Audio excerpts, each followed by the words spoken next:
There's more information on how to learn to sing than ever thanks to the internet. But is this really a good thing? So many of us on this journey of learning to get better at singing, I feel sometimes we spend more time feeling confused, feeling frustrated, feeling overwhelmed than actually making progress. Now, if this feels like you, today I'm not going to share a quick tip. I'm not going to be sharing a quick hack. I'm not going to be doing any of that, and you'll actually see why as you keep watching.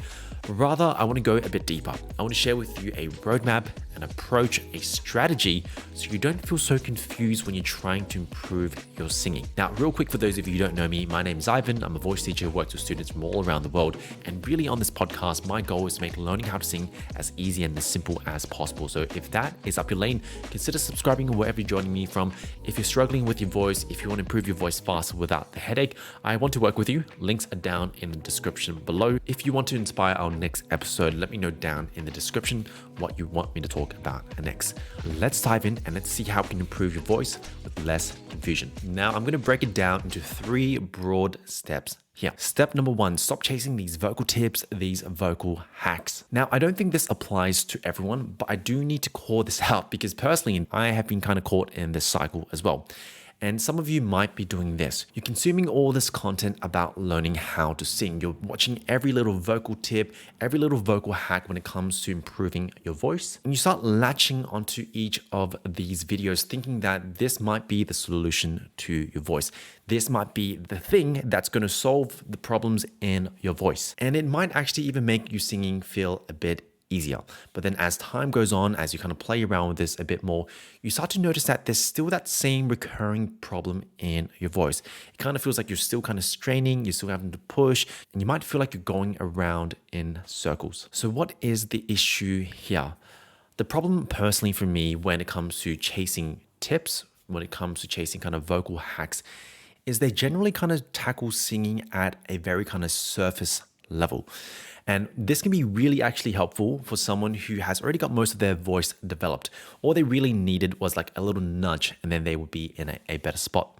But for a lot of us here who are maybe beginners, or maybe we've been kind of dealing with the same vocal problem again and again and again, you'll start to find that these kind of tricks, these tips, generally won't solve that problem because you're kind of just circling around on the surface, but you never get to the root of the problem. Now, the other issue is it can often lead to overwhelm. More isn't always better. Sometimes having so much information, having so much knowledge about singing, it can start to pull you in all these different directions. And what happens is rather than feeling empowered with this information, feeling like I can actually apply it to my own singing, sometimes we feel more paralyzed by this knowledge. So if you feel like you're in this boat, you feel like you're kind of just circling around a deeper kind of problem with your singing, or at the same time, maybe just feeling so overwhelmed. There's like so much information out there.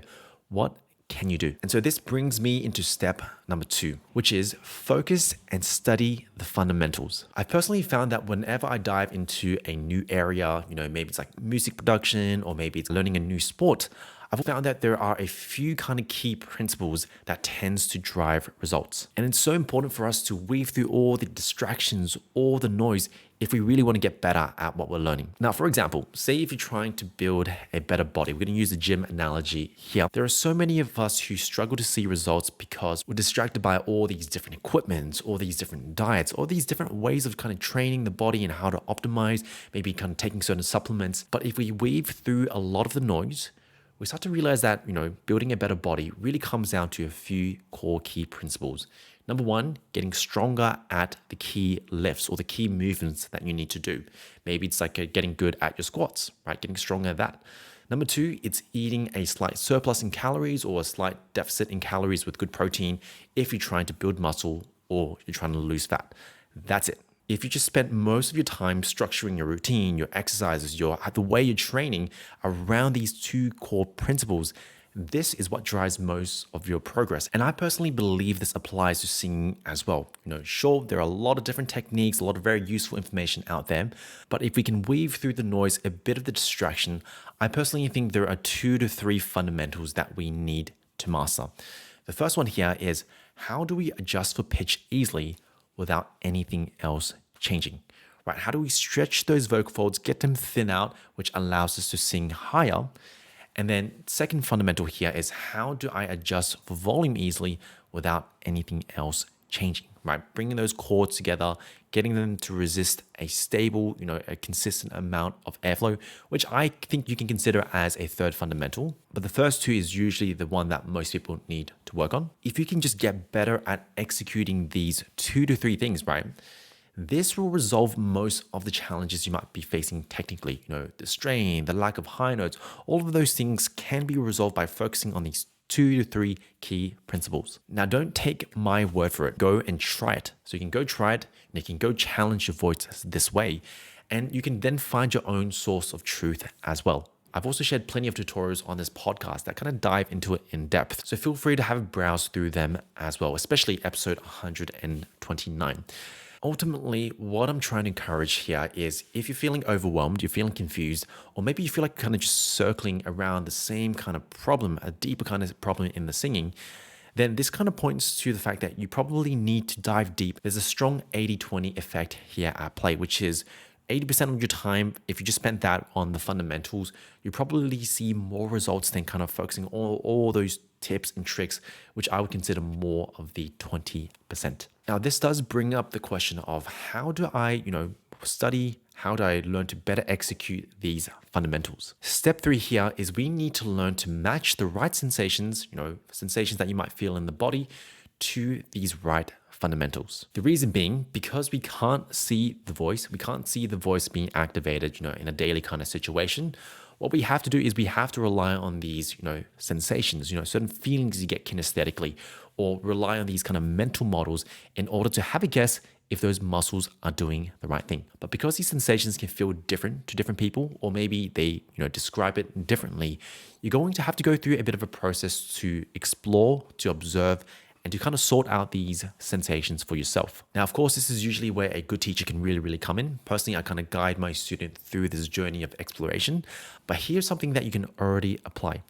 Just for the next month, I want you, every time you come and practice your singing, or you're trying to improve your technique when it comes to singing easier, singing better, I want you to kind of come into each practice session and just explore these 2 questions. The first one here is, what sensations do I notice that allows me to change pitch easier, without having anything else change? In other words, this is, how do we feel, the stretch of the vocal folds? What sensations do we notice when the voice is thinning out? Now, the second one here is, what sensations, what imageries can I come up with that allows me to bring those chords together easily without anything else changing? In other words, what does it feel like to connect those chords together easily so that you're not in falsetto? Just use this next month to explore. Keep an open mind, explore, and just guess. When you feel like you have a good guess, drill them in and see if you can get them to a place where they are automatic. Now, of course, even with the best ideas, even with the best strategies, learning to sing can be notoriously tricky, right? We can't see the voice. We can't really see a lot of what is happening. We have to rely on a lot of these sensations. It can be really hard sometimes to know if you're doing it right. Once again, if you're feeling really confused, if you're feeling really overwhelmed or stuck with this, don't spend years trying to figure it out on your own. Sometimes all it takes is a couple of weeks, a couple of months, of lessons to really kind of help you break past this and get the ball rolling. If this is you, I'd love to work with you. I'd love to see how I can help out. Links are down in the description. If you found this episode useful, please share this with a friend or a family. It really, really means the world to me. Or you can leave a 5-star if you're listening to this on podcast form. Apart from that, my name is Ivan. I'm your voice teacher. I'll see you real soon. Take care.